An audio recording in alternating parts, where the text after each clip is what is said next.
तुम्ही जर बघितलं तर सुरभी आमचा करवंदीचा पाला खायला लागले बघा. तर ह्या अशा वनस्पती गायी खातात आणि त्यांच्या दुधातनं ती सात्विकता उतरते आणि ती लोकांपर्यंत पोहोचावी किंवा त्या वनस्पतींचा गुणधर्म.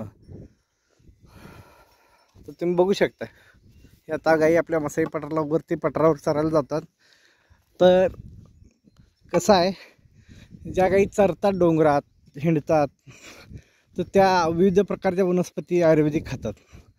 तर त्या वनस्पती खाल्ल्यानंतरनं त्यांच्या दुधातनं गोमूत्रातनं आणि तुपातनं जे आपण लोकांपर्यंत पोचवतो आहे तर त्या वनस्पतीचा रिझल्ट जो आहे किंवा आपल्या तुपाला म्हणा किंवा आपल्या गोमूत्रा अर्कला जो रिझल्ट मिळतो आहे तर तो ह्याच्यामुळे मिळतो की आपली ह्या गायी अशा पद्धतीने डोंगरात सूर्यप्रकाशात आणि विविध वनस्पतींच्या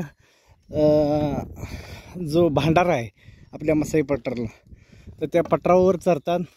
आणि आता ही लक्ष्मी पण बघू शकता तुम्ही अगदी इतक्या आत बघा. त्या गाईला कसं कळतं की काही वनस्पतीत आहेत. तर ह्या सगळ्या खात खात खात गाई आपल्या आता सध्या मसाई पठाराला चरायला चाललेल्या आहेत.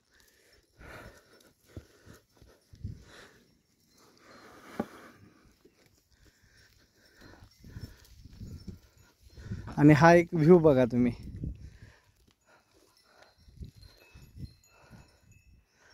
तर ह्या मसाई पठारची आमच्या गावाला लागून असलेली ही दावण म्हणतात.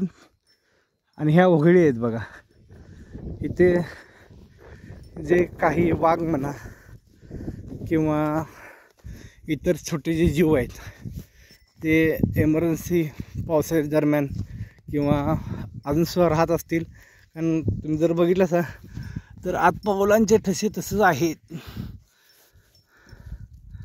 तुम्ही बघू शकता ही पावलांची वहिवाट आहे.